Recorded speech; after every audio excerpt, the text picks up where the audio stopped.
Good morning students. आज इस video में क्लास 11th के अगले चैप्टर सरल रेखा में गति, ठीक है, इसके न्यूमेरिकल लगवाएंगे। चलिए देर न करते हुए शुरू करते हैं आज के इस वीडियो का पहला न्यूमेरिकल। देखिए पहला प्रश्न क्या कह रहा है। कह रहा है कि एक कार 50 मीटर त्रिज्या के वृत्तीय पथ पर एक पूर्ण चक्कर लगाती है।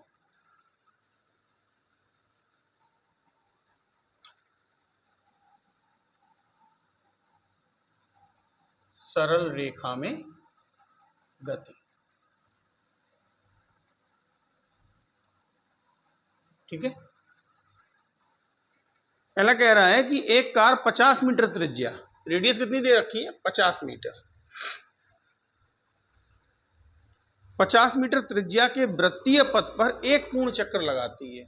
जो वृत्तीय पथ है उस पर एक पूरा चक्कर लगा रही है, जहां से चल रही है वहीं घूम करके वापस आ रही है, ठीक है, उसी पॉइंट पे पहुंच रही है। तो कह रहा है कार द्वारा तय की गई कुल दूरी तथा विस्थापन ज्ञात कीजिए। तो देखो बेटा, दूरी क्या हो जाएगी, ये रेडियस दे रखी है r, कितनी दी है 50 मीटर, तो दूरी होगी इसकी पूरी परिधि। तो लिखोगे कार द्वारा तय की गई दूरी,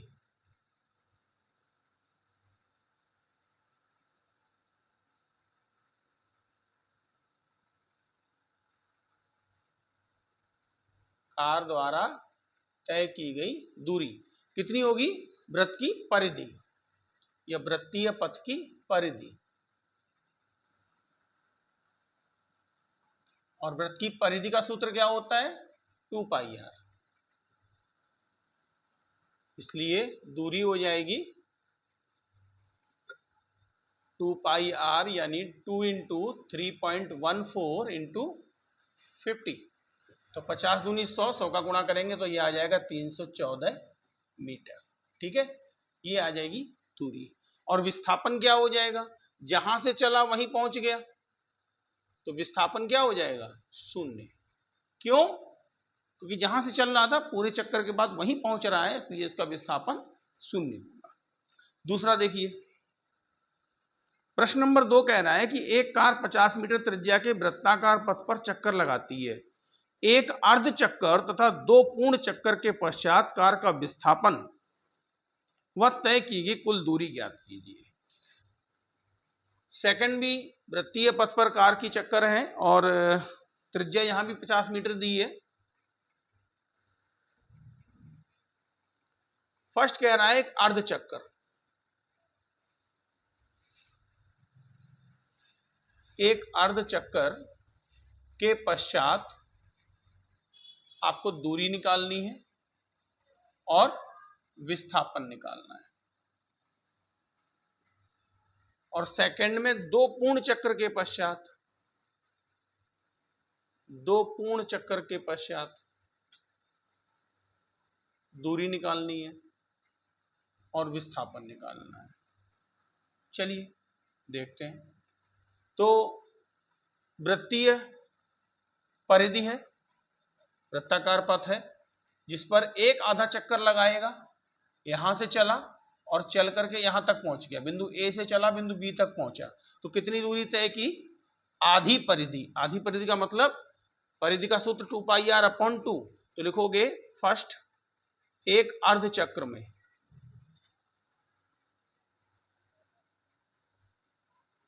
एक अर्ध चक्कर में दूरी, दूरी बराबर 2πr/2। 2 से 2 कैंसिल हो गया, इसलिए दूरी आ गई पाई इंटू आर, पाई का मान 3.14 और गुणा 50, तो ये आपका आंसर आ जाएगा 167 मीटर। आप करके देखिए, आंसर यही आएगा, ठीक है, 167 मीटर। और विस्थापन क्या हो जाएगा, विस्थापन हो जाएगा त्रिज्या का 2 गुना, ये रेडियस और ये रेडियस, तो 2 गुना हो गया 2r। व्यास हो जाएगा, ठीक है ना, तो व्यास के लिए 2r, तो ये हो जाएगा 2 इंटू 50 यानी 100 मीटर। विस्थापन होगा 100 मीटर और दूरी होगी 167 मीटर। ठीक है, दूसरा कह रहा था इसका सेकंड पार्ट, सेकंड क्वेश्चन का सेकंड पार्ट कह रहा है 2 पूर्ण चक्र में, तो 2 पूर्ण चक्र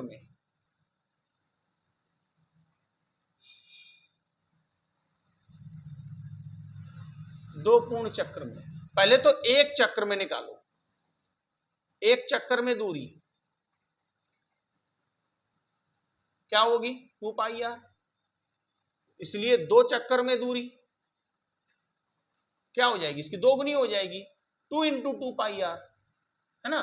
तो क्या हो जाएगा 2 इंटू 2, पाई का मान 3.14 और आर का मान 50, 50 दूनी 100 गुणा 200, यानी ये हो जाएगा 200 गुणा 3.14 यानी 628 मीटर। आप करके देखिए, 3.14 में 200 का गुणा करेंगे तो 628 मीटर आ जाएगा। तथा विस्थापन, अब बेटा पूर्ण चक्र हो गया, जहां से चला वहीं पहुंच गया, तो विस्थापन क्या हो जाएगा 0। ठीक है, आई होप समझ में आया होगा। सवाल नंबर 3 देखिए, तीसरा कह रहा है एक खिलाड़ी आर त्रिज्या के वृत्ताकार पथ पर एक पूर्ण चक्कर 40 सेकंड में लगाता है, तो 2 मिनट 20 सेकंड पश्चात खिलाड़ी का विस्थापन ज्ञात कीजिए। तो तीसरे प्रश्न में कह रहा है, जिसमें आपको रेडियस दी है आर, आर त्रिज्या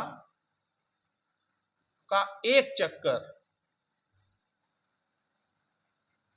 40 सेकंड में लगाता है, 40 सेकंड में एक चक्कर, तो 2 मिनट 20 सेकंड में, 40 सेकंड में चक्कर कितने हो गए एक, इसलिए 2 मिनट 20 सेकंड यानी 2 मिनट 120 सेकंड हो गया, प्लस 20 यानी 140 सेकंड में।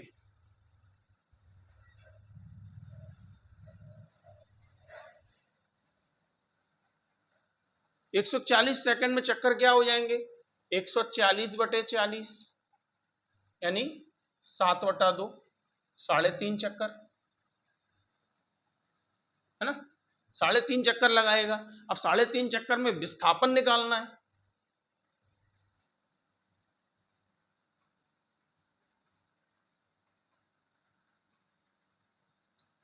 दूरी नहीं पूछी है, क्या पूछा है विस्थापन। विस्थापन क्या होगा, देखो एक वृत्ताकार पथ है, 2 चक्कर 3 चक्कर और उसके बाद आधा चक्कर, तो आधे चक्कर में यही पहुंचेगा ना व्यास पर, तो 3.5 चक्करों में विस्थापन निकालना, विस्थापन क्या हो जाएगा इसका व्यास, व्यास हो जाएगा यानी r + r 2r। ठीक है, व्यास हो जाएगा 2r। सवाल नंबर 3 हो गया। अगला सवाल नंबर 4 देखिए, एक कण r त्रिज्या के वृत्तीय पथ की परिधि पर v चाल से घूमता है। चौथा प्रश्न क्या कह रहा है कि स्मॉल r त्रिज्या के वृत्तीय पथ की परिधि पर, एक वृत्तीय पथ है, इसकी त्रिज्या इसमें स्मॉल r दे रखी है, स्मॉल r त्रिज्या की वृत्तीय पथ की परिधि पर घूम रहा है v चाल से, v चाल से घूम रहा है, और क्या कह रहा है कि आधे तथा पूरे आवर्तकाल के बाद इसका विस्थापन ज्ञात कीजिए। तो आधे आवर्तकाल, आवर्तकाल क्या होता है, आवर्तकाल क्या होता है, आवर्तकाल यानी एक पूर्ण चक्र में लगा समय। अगर कोई कण किसी वृत्तीय पथ पर घूम रहा है तो उस वृत्तीय पथ पर एक पूरा चक्कर लगाने में जितना समय लगता है उसको आवर्तकाल कहते हैं। तो आधे आवर्तकाल का मतलब आधा चक्कर, तो लिखेंगे आधे आवर्तकाल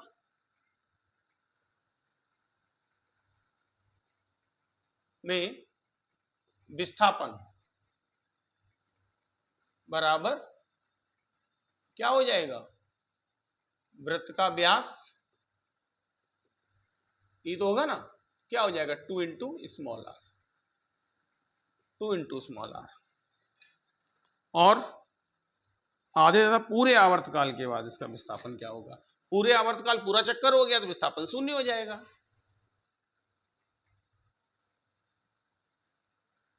पूरे आवर्तकाल में विस्थापन 0, है ना।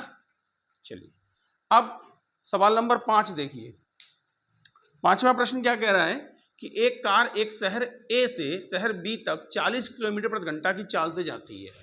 कोई कार है जो ए शहर से बी शहर तक, ए से बी तक, है ना, ए से बी तक चाल दे रखी है, 40 किलोमीटर प्रति घंटा की चाल से जाती है, किलोमीटर प्रति घंटा की चाल से v1 दे रखा है इस दिशा में, ठीक है।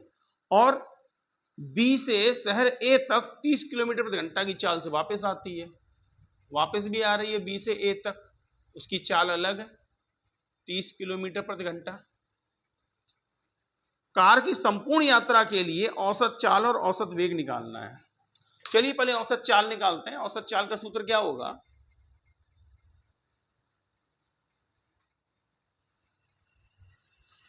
To v1 v2 v1 plus v2,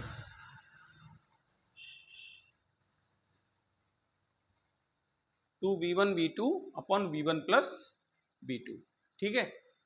ये औसत चाल का सूत्र होता है जब कोई पिंड या कोई कार, कोई वस्तु एक समान दूरियां दो अलग अलग चालों से तय करती है। एक समान दूरियां जब दो अलग अलग चालों से तय करती है तो उस समय औसत चाल का सूत्र होता है to v1 v2 upon v1 plus v2। अभी अगले प्रश्न में इसका डेरिवेशन कराएंगे, पूछा गया है आपसे अगले प्रश्न में, इसलिए यहाँ पर डिटेल नहीं दे रहे हैं। अगला प्रश्न आपसे इसी तरह का दिया गया है जिसमें छठा प्रश्न में आपसे पूछा है, यही प्रश्न है इसमें आपको ये फॉर्मूला ही ड्राइव करना है, ठीक है। तो अभी हम इसका डायरेक्ट फॉर्मूला लगा रहे हैं, औसत चाल बराबर to v1 v2 upon v1 plus v2।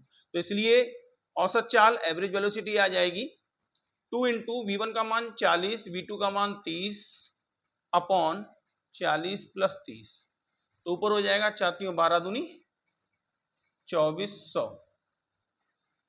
और नीचे हो जाएगा 4 3 7 70, 240 बटे 7, तो एवरेज वेलोसिटी आ जाएगी, 7 का भाग दीजिए इसमें, 7 × 21, कितना बचा 3, 30 हो गया, 30 का मतलब 7 × 4 = 28, 2 बचा 30 हो गया, 7 दूनी 14, 6 बचा 60 हो गया, 7 × 8 = 56, 34.28 किलोमीटर प्रति घंटे की चाल से ये कार गति करेगी तथा औसत वेग, अब देखो बेटा औसत वेग क्या होगा, औसत वेग के लिए हमें विस्थापन चाहिए, कुल विस्थापन बटे समयांतराल, है ना। और विस्थापन क्या है,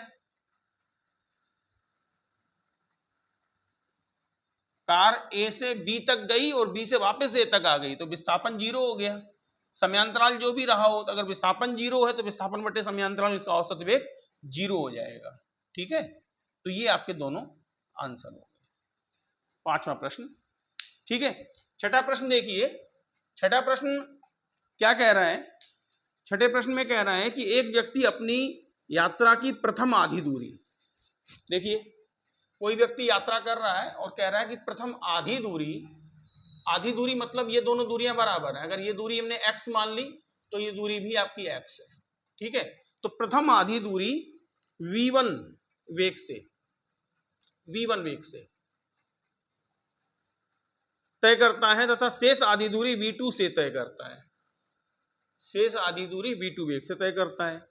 व्यक्ति की संपूर्ण यात्रा के लिए औसत वेग ज्ञात कीजिए, ठीक है।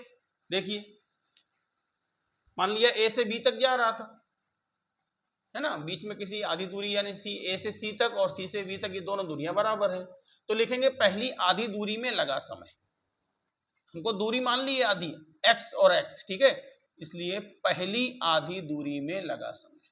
औसत चाल के लिए हमें क्या चाहिए, कुल दूरी बटे कुल समय, कुल दूरी बटे कुल समय, तो कुल दूरी तो हो जाएगी x + x 2x, समय निकाल लेते हैं। चलिए पहली आधी दूरी में लगा समय,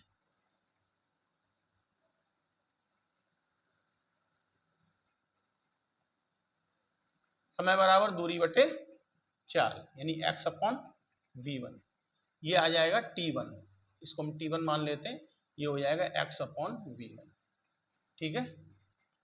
दूसरी आधी दूरी यानी शेष आधी दूरी में लगा समय,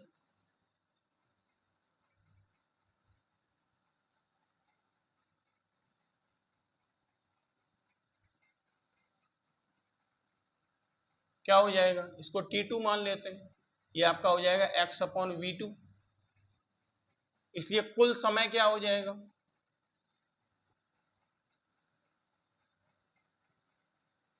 T1 प्लस T2, है ना। तो T बराबर आ जाएगा x upon V1 plus x upon V2। इनमें एक काम करिए, ऊपर से x कॉमन ले लीजिए तो अंदर हो जाएगा 1 upon V1 plus 1 upon V2। इसको अगर हम एलसीएम लेकर के सॉल्व करें तो T बराबर आ जाएगा V1 V2, ऊपर हो जाएगा V2 प्लस V1 या V1 प्लस V2। ठीक है, ये हमने टाइम निकाल लिया। अब चाहिए क्या, औसत चाल। औसत चाल या औसत वेग बराबर कुल दूरी बटे कुल समय।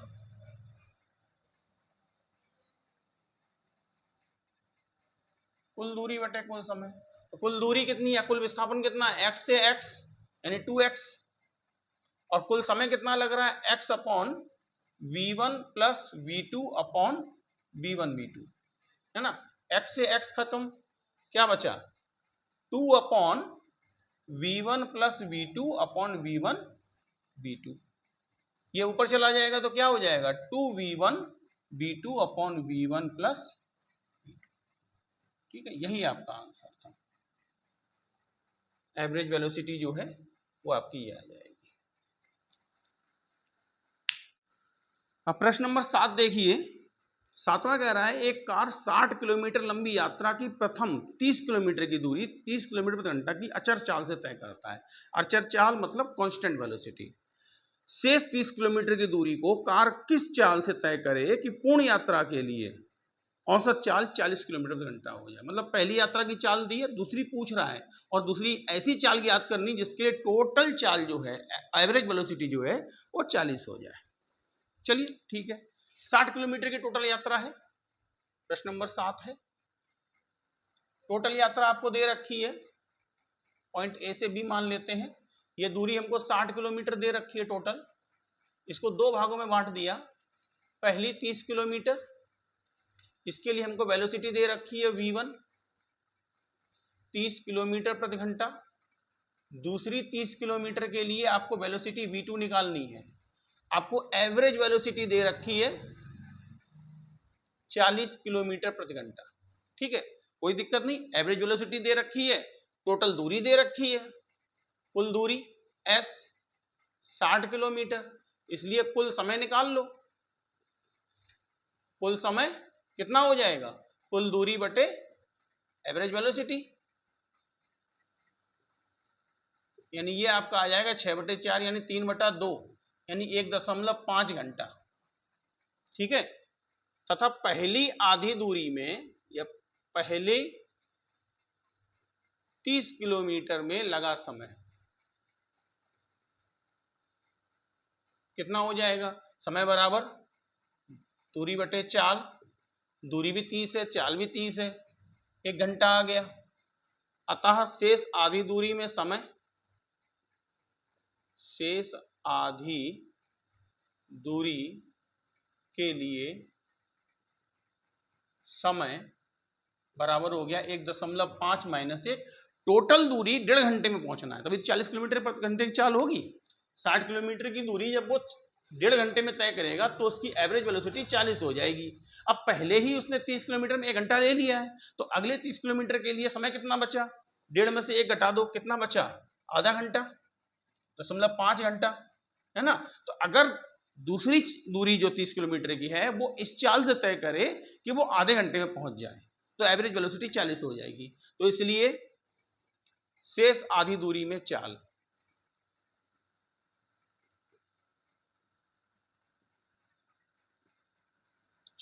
बराबर दूरी बटे समय। अब दूरी कितनी है 30 किलोमीटर और समय कितना 0.5, तो ये क्या हो जाएगा, 10 बटाओगे ऊपर 300, 5 छक्का 30 यानी 60 किलोमीटर प्रति घंटा।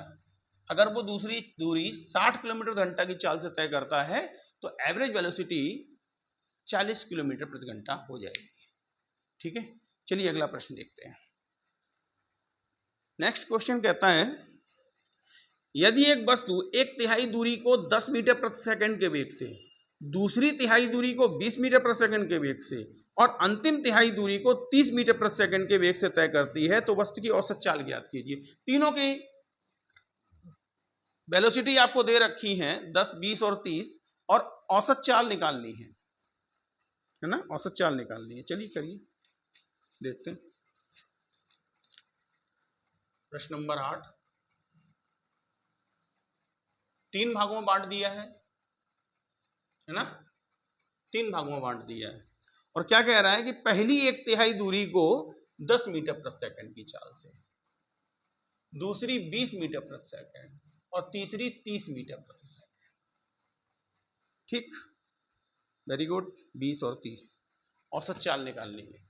मान लेते हैं पहली 1/3 दूरी x है, दूसरी भी x है, तीसरी भी x है, तो टोटल दूरी कितनी होगी 3x। ठीक है, तो पहली तिहाई दूरी में लगा समय,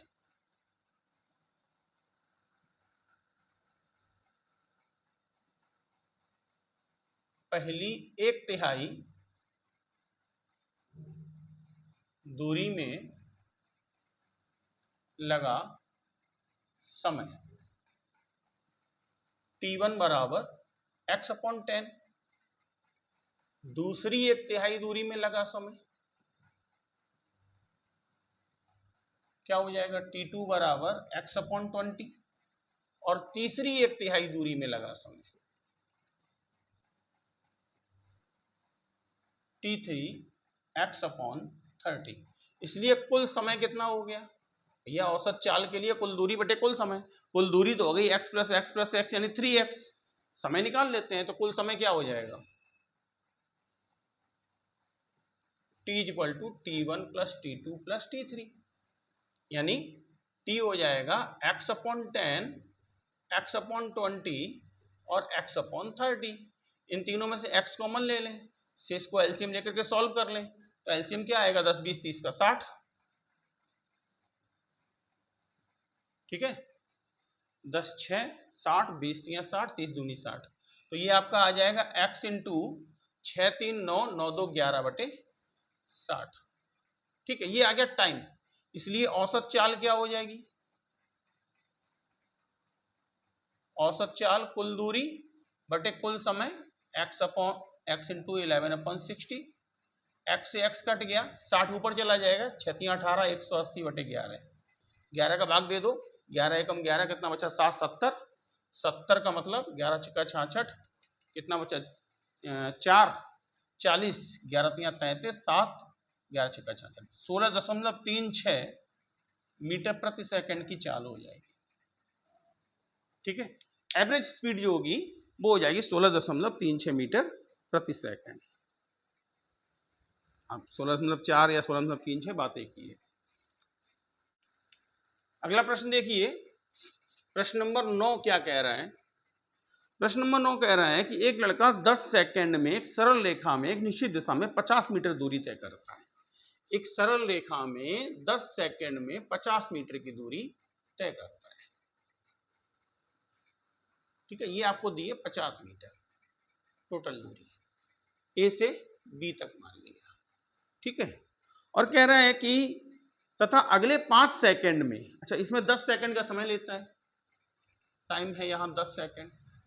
ठीक है, अगले 5 सेकंड में 20 मीटर उसी मार्ग पर वापस लौट आता है, वापस लौट के आता है 20 मीटर। ठीक है, ये दूरी कितनी है 20 मीटर, बिंदु सी तक पहुंच गया। ज्ञात कीजिए नंबर 1 लड़के द्वारा तय की कुल दूरी। तो कुल दूरी क्या हो जाएगी, दूरी का मतलब A B plus B C, यानी 50 प्लस 20, 50 ये चला 20 इधर चला, तो कुल हो गया 70 मीटर। ठीक है, दूसरा कह रहा है लड़के का कुल विस्थापन।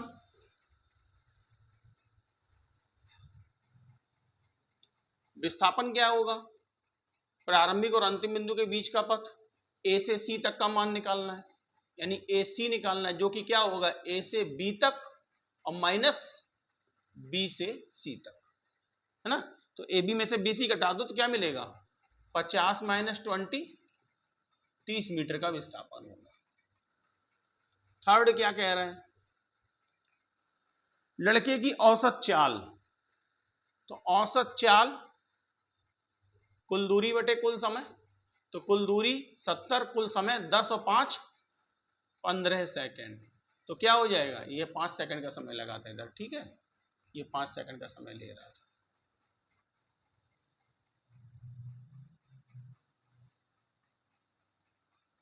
तो क्या हो जाएगा, 70/15, 15 का भाग दे दो इसमें, 15 चौके 60, कितना बचा 10, तो आ जाएगा 15 छक्का 90 और 15 सत्ते 105 लगभग 4.66 आता जाएगा। 6-7 कर लेते हैं, 4.67 मीटर पर सेकेंड, ठीक है। चौथा क्या कह रहे हैं, लड़के का औसत वेग, औसत वेग बराबर कुल विस्थापन बटे समयांतराल। विस्थापन कितना है 30, समयांतराल कितना लग रहा है 10 और 5 15, 30/15 यानी 2 मीटर पर सेकंड का समय औसत वेग होगा। तो औसत वेग 2 मीटर पर सेकंड, औसत चाल 4.67 मीटर पर सेकंड, ठीक।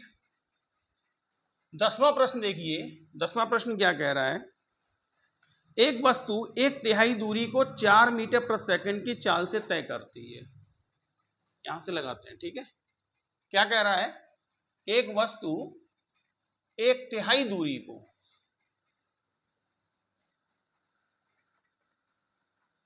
3 भागों में बांट लिया दूरी को, ठीक है। कह रहा है 1/3 दूरी को 4 मीटर प्रति सेकंड की चाल से, 4 मीटर प्रति सेकंड की चाल से तय करती है। शेष दूरी को तय करने में वस्तु आधे समय में, अच्छा ये लग गई, अगर 1/3 यानी हम इसको मान लेते हैं ये x है, तो ये दूरी आपकी हो गई 2x, ठीक है।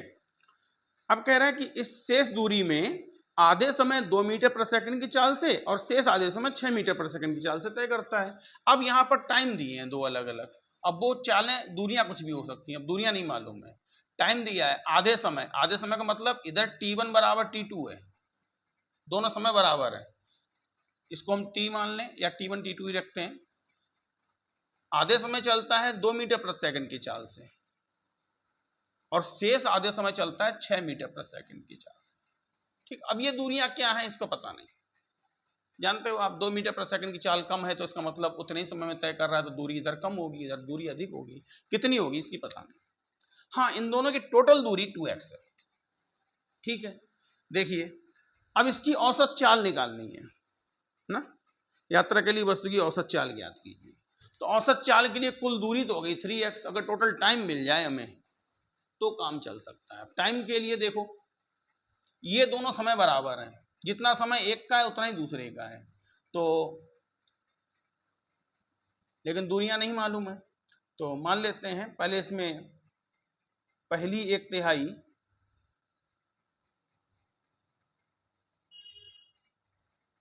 दूरी में लगा समय,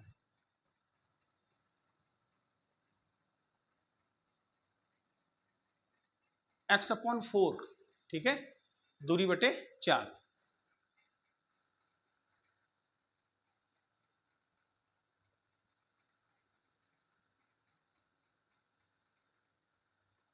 शेष दूरी के लिए या शेष दूरी में, शेष दूरी कितनी बची 2x है ना, तो शेष दूरी 2x में t1 समय में दूरी कितनी होगी, दूरी बराबर चाल गुणा समय, चाल कितनी है 2 मीटर पर सेकंड, समय कितना लग रहा है t, 2 × t, ये x1 मान लेते हैं इसको, दूरी इसकी है x1 2 × ठीक है, तथा t2 समय में दूरी x2 बराबर हो गई 6 × t, क्योंकि दोनों जगह t समान है, t1 बराबर भी t है और t2 बराबर भी t है, दोनों के समय बराबर है, तो कुल दूरी कितनी हो गई, इसलिए कुल दूरी x1 + x2 बराबर 2t + 6t यानी 8t। अब यहां देखते हैं तो क्या हो गया, x1 + x2 बराबर 8t और x1 x2 का मान क्या है 2x, इसलिए 2x इक्वल टू 8t हो गया। बोलिए, और यहां से आपने ऊपर निकाल रखा है t बराबर x अपॉन 4, यहां से अगर हम x बराबर निकालें तो 4t हो जाएगा, है ना। x बराबर क्या हो जाएगा 4t, यहां से हम x निकालें तो 4t, ये मान यहां रख दो, या 1 मिनट रुक जाओ, t बराबर x अपॉन 4 और यहां से आया है 2x बराबर, अच्छा कुल दूरी हो गई, ये कुल समय हो गया, कुल समय आपका ये आ गया, और यहां से आपका समय टोटल निकल आया, 1 मिनट रुकते हैं, ये आपका t1 आया है, तो t यहां से t का मान आ जाएगा 2x अपॉन 8। तो आधा समय, आधे समय में ये हुआ, शेष आधे समय में ये हुआ, तो इसलिए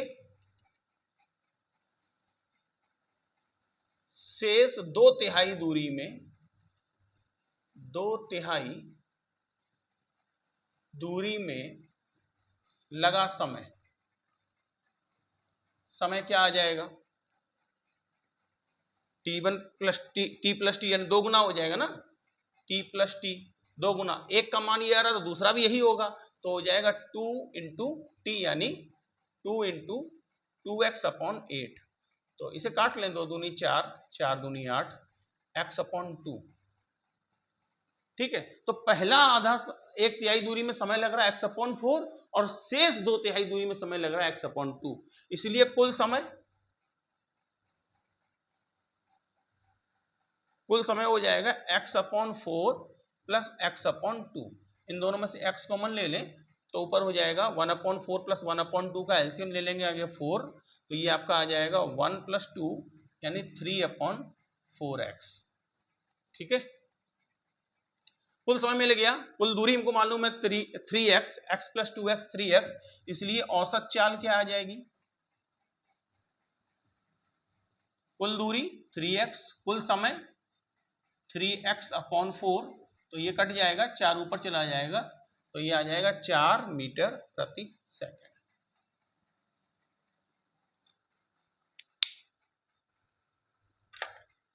इस सवाल को फिर एक बार समझ लिए, क्या किया, कह रहा है पहली 1/3 दूरी में लगा समय, हम यहां से पहली 1/3 दूरी में 4 मीटर पर सेकंड की चाल से तय करता है। सवाल जो कह रहा है उसको समझिए, सवाल कह रहा है कि पहली 1/3 दूरी 4 मीटर पर सेकंड की चाल से तय करता है, शेष जो 2/3 दूरी बचती है उसमें से आधे समय चलता है 2 मीटर पर सेकंड की चाल से, और आधे समय चलता है 6 मीटर पर सेकंड की चाल से। इन दोनों का समय बराबर है, t1 t2 का मान कितना है, t मान लेते हैं, ठीक है, ये दोनों समय बराबर है। तो हमने क्या किया, पहली 1/3 दूरी में समय निकालने, क्योंकि औसत चाल निकालने, तो कुल दूरी बटे कुल समय, कुल दूरी तो हमने x प्लस 2x यानी 3x मान रखी, x कटना है, x प्लस 2x 3x हो गई, समय और मिल जाए, तो इसके लिए हमने इसमें समय निकाला, तो इसका समय हो गया x अपॉन 4। अच्छा, अब इसमें समय निकालने के लिए ये दोनों अलग अलग दूरियां तय कर रही होंगी, कोई निश्चित दूरी तो है नहीं, समय निश्चित है, लेकिन समय कैसे निकालेंगे, उसके लिए हमने क्या किया, शेष दूरी 2x में, ये शेष दूरी 2x में t1 समय में तय की गई दूरी, इस समय में कितनी दूरी तय कर रहा है वो निकाला, क्या हुआ, x1 बराबर 2t, और शेष t2 समय में, यानी उसका दूसरा t2 समय में कितनी दूरी होगा 6t, तो कुल दूरी 2t प्लस 6t जोड़ दिया 8t हो गया, जो कि किसके बराबर होगा 2x के, तो 2x बराबर हो गया 8t, तो यहां से t का मान, स्मॉल t का मान निकाल लिया, वो आ गया 2x अपॉन 8। तो इन दोनों दूरियों में, यानी एक का मान निकला 2x अपॉन 8, दूसरे का मान भी 2x अपॉन 8 सेकंड होगा, तो कुल समय कितना हो गया, तो इसका 2 गुना कर दिया, 2 गुना करने का मतलब x अपॉन 2 सेकंड आ गया, ठीक है, x अपॉन 2 सेकंड का समय आ गया। इसके बाद कुल समय निकाल लिया, इन दोनों को जोड़ दिया, x upon 4 plus x upon 2, solve हो गया 3 अपॉन 4x, औसत चाल कुल दूरी बटे कुल समय, ठीक है। तो आज के लिए इतना ही रखते हैं इस वीडियो में, अब जो शेष सवाल रह गए हैं उनको अगले वीडियो में लेकर आएंगे, ठीक है। तो उम्मीद करते हैं आज के सवाल आपके समझ में आए हों, अगर ना समझ में आए हो, कोई दिक्कत रही हो तो आप कमेंट करके पूछ सकते हैं, और अगर वीडियो अच्छा लगा हो, सवाल समझ में आए हो, तो वीडियो को लाइक कीजिए, दोस्तों के साथ शेयर कीजिए, और चैनल को सब्सक्राइब कीजिए, अपने दोस्तों के साथ भी सब्सक्राइब कीजिए।